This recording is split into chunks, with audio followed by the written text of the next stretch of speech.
Begin with the historic vote in the Senate as Congress faces a busy week in Washington. Yeah, the Senate passed a bill that would protect same-sex marriages under federal law. Now it goes back to the House for a vote there before President Biden can make it official with his signature.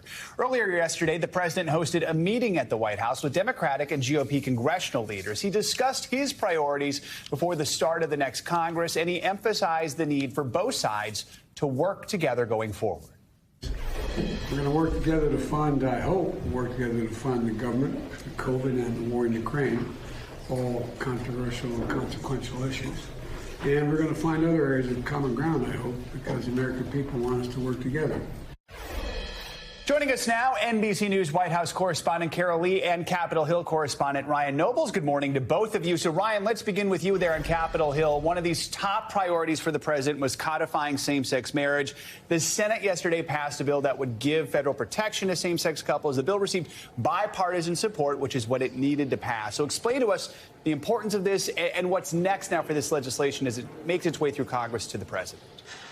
Well, Joe, it's really remarkable when you think about how far the debate over same-sex marriage has come in this country, that you would get such a strong bipartisan vote in support of protecting same-sex marriage across the country like we saw here in the United States Senate yesterday. Now, this doesn't go as far as completely codifying the Supreme Court ruling that protects same-sex marriage across the country, but what it does do is it holds in place that the marriages that currently exist will be protected under the law if for some reason that Supreme Court decision is overturned. And that really was born out of the Dobbs decision, which overturned Roe v. Wade, and concerns by Democrats that could be the next step in the Supreme Court. So that's why Democrats found it to be important. Now, there are some protections in there for religious freedom, which Republicans were concerned about. Those were the concessions that were made to get it over the finish line.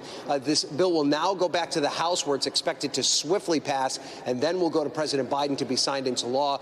Joe, this could happen quickly. This could be the law of the land by as soon as the end of this week. All right. So, Carol, let's talk about another issue on the president's plate. President Biden is calling on lawmakers to step in to help avert a potential rail workers strike before the holidays. We know the House is planning to vote on ratifying a deal.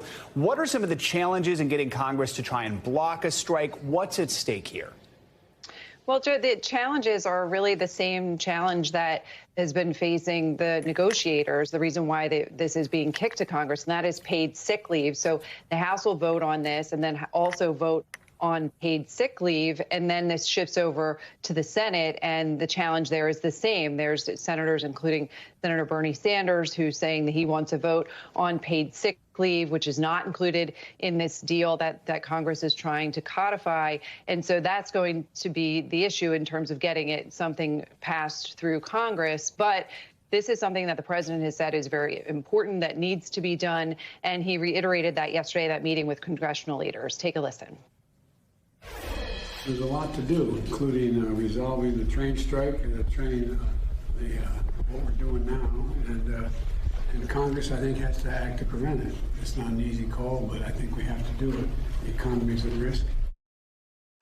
You heard there some reluctance in the president's voice saying this is not an easy call, and that is because what the White House and the president had to do here is weigh the risk of upsetting the president's core base of unions, which is he's been a long supporter of unions, versus the risk to the economy. This estimates say the U.S. economy could drain some $2 billion a day. And so the broader impact here is what outweighed the president's loyalty to unions. And he reversed course here and said that Congress needs to act. Lot at stake here. Ryan, I don't need to tell you, today is a big day on Capitol Hill. House Democrats are holding those leadership elections. What should we know about that, and who's going to be officially taking on new roles here? Joe, frankly, it's going to be a historic day in Washington. For the first time, any congressional leadership party in Congress, I should say, will be led by an African-American for the first time. And that's when Hakeem Jeffries is expected to be unanimously elected as the leader of the Democratic minority in the next Congress. He'll be joined by Catherine Clark, who will be the minority whip, and Pete Aguilar, who will be the conference chair from California. This represents a generational change for Democrats in Washington. This new crop of leaders, these three new leaders, are 30 years younger than the group that they're going to replace in Nancy Pelosi, Steny Hoyer, and James Clyburn. Now, Clyburn of South Carolina is going to hang around and still be part of the leadership team, but he is going to now take the fourth position. So you have these three young, emerging Democratic leaders who are now going to be responsible for guiding the party through this next Congress. And it's going to be an important job because the margins in the House are going to be tight. Could be a difference of 4, maybe 5 seats. So it's going to be Hakeem Jeffries' job to replicate the job that Nancy Pelosi did in keeping everyone together to stand strong on the things that Democrats care about. Of course, Pelosi isn't going anywhere. She's going to hold on to her seat in Congress. She was dubbed yesterday with the ceremonial title of Speaker Emerita. So they are going to have her around to lean on her counsel. But this new crop are going to be the ones in charge, and they certainly have a big job ahead of them. And Carol, on the other side of the aisle, you got Kevin McCarthy. He's looking to become the next Speaker of the House when the GOP takes control in the new term. As we mentioned, he was in that meeting with President Biden at the White House yesterday. So what can we expect of his relationship with the president going forward? Well, look, Joe, it's not a warm relationship by any stretch. These are two leaders who do not see eye to eye on a number of policies, but also Kevin McCarthy is somebody who, according to the president, is part of the MAGA Republican problem that is he sees as a threat to the U.S. and its democracy. So there's a lot of contentiousness here. Kevin McCarthy has said he's going to lead investigations into the Biden administration, including into the president's son, Hunter Biden. That's personal for the president, obviously. And so I think the relationship is going to be whatever it needs to be in terms of what are the must-dos that have to get done. How does the president engage with Kevin McCarthy if he does become speaker and to get those things done? Otherwise, there isn't going to be much of a relationship there. And we've seen this before. It's not like Nancy Pelosi had a close relationship with former President Trump and that dynamic. And so they're just going to try to, from the White House's perspective, get done what needs to be done. Very low expectations here, Joe. A lot to cover in Washington. Carol and Mike, thank you both. And now to new fallout this morning from the January 6th attack on the Capitol. 2 members of the far-right militia group, the Oath Keepers, have been convicted of seditious conspiracy. Stuart Rhodes, the group's founder, and Kelly Meggs were both found guilty of the Civil War-era statute. 3 other members of the group who were on trial alongside them were acquitted on that specific seditious conspiracy charge. But all 5 defendants were found guilty of obstruction of an official proceeding and aiding and abetting for their actions on January 6th. For more, we're joined by NBC News Justice and Intelligence correspondent Ken Delaney. And Ken, good to see you this morning. Thanks for being here. So put this into context first. I mean, this seditious conspiracy, what does that specific charge mean? And what kind of sentence does it mean they're looking at?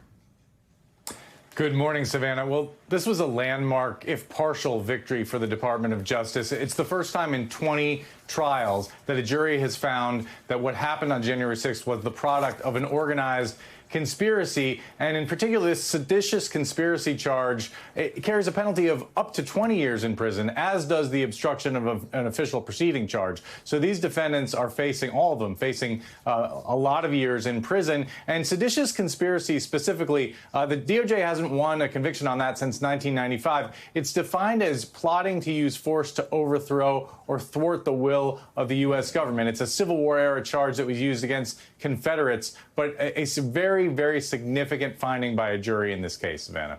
Could this impact the Justice Department's other investigations that are going on? A lot obviously happening looking into January 6th, and including their investigation into former President Trump. Any crossover? Well, it certainly vindicates their approach, and there are 2 other major trials upcoming, including of a group of Proud Boys, a separate far-right group, on seditious conspiracy charges.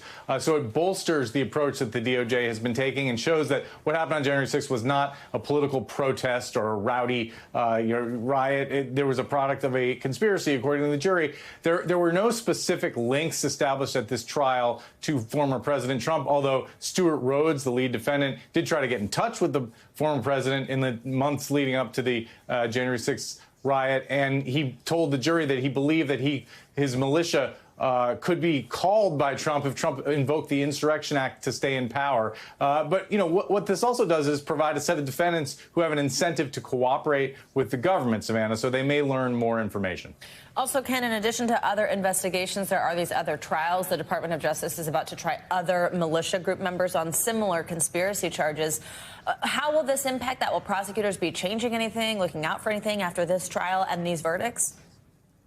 Well, they didn't win 100% of the charges, so of course they will look at the trial strategy and see where they fell short on some of these defendants. But overall, it's a vindication of their approach. And look, there have been 900 criminal cases in this Capitol riot situation, and you know the DOJ is still chugging along. It remains a question of whether they will actually be able to prosecute everybody who breached the Capitol that day. But in terms of these major cases involving far-right militia groups alleged to have conspired, the DOJ is throwing a lot of resources at this problem, Savannah. All right, Ken, as always, thanks for your reporting.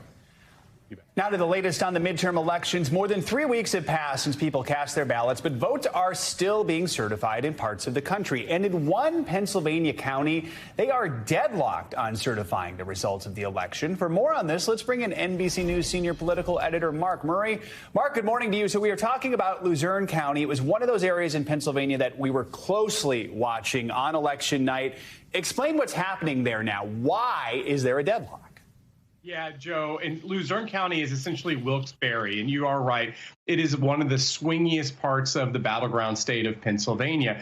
And what ended up occurring was that 5 members of the county elections board failed to certify the election, at least as of Monday. You had 2 Democrats voting to certify the results.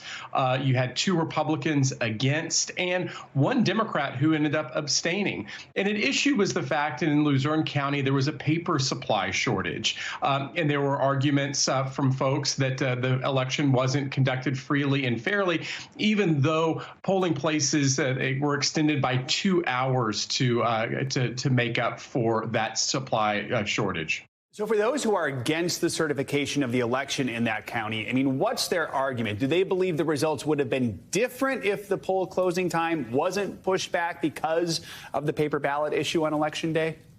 Yeah, Joe, one of the Republicans who voted against certifying the election said the contest was not conducted freely and fairly, citing that paper supply shortage. But as you ended up mentioning, when you look at the results of the election, John Fetterman won the Senate contest by 6 percentage points. Josh Shapiro, the Democrat, ended up winning by 15 points. You just look at the overall results, and it's not necessarily sure that any kind of supply shortage ended up affecting any of the results where Democrats were the big winners across the state. Yeah, I mean, I guess that's my big question. What kind of impact, if at all, will this have on the candidates who won their respective races? I mean, if they don't certify in this county, any reason to believe that those people wouldn't be able to take office?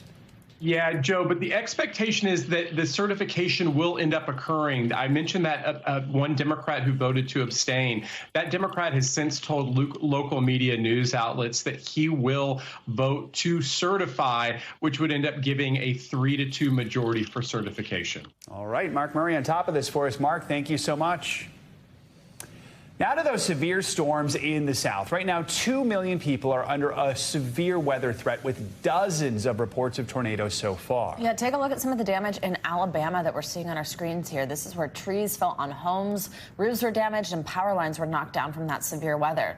We have team coverage this morning. Meteorologist Michelle Grossman is in studio with us, tracking where the system is now and where it's headed next. But we're going to begin with NBC News correspondent Sam Brock live on the ground in Mississippi with more on what happened overnight. We can see he's right there with what looks like a pretty large tree that was downed. Hey, Sam, good morning.